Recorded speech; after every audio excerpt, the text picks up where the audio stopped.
Thank you sir, thank you so much. And DOP Sujatha Siddharth గారిని మాట్లాడాల్సిందిగా కోరుకుంటున్నాం. నమస్కారం అండి అందరికీ.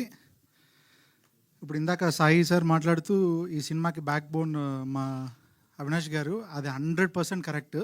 ఎందుకంటే ఫస్ట్ నుంచి లాస్ట్ వరకు కొంతమంది వస్తూ వెళ్తూ జరుగుతూ, నేను కూడా ఈ సినిమాకి మధ్యలోంచి వచ్చిన వాడినే. సగం సినిమా వేరే వాళ్ళు షూట్ చేస్తే నన్ను మధ్యలో పిలిచారు, చూశాను. తర్వాత షూటింగ్ ప్రాసెస్లో సార్ నాకు అది కావాలి ఇది కావాలి, అప్పటికే బడ్జెట్ వైజ్ అదే ఇదైంది.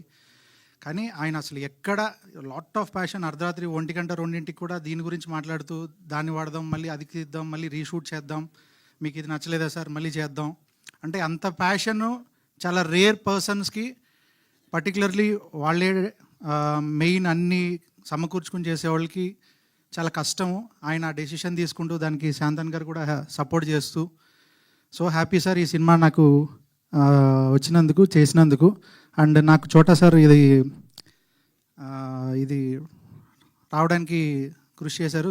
సో హ్యాపీ సార్, మీరు నాకు ఈ సినిమా సజెస్ట్ చేసినందుకు very happy and so happy to work with you sir. Yeah, thank you. Thank you Siddharth garu, thank you so much.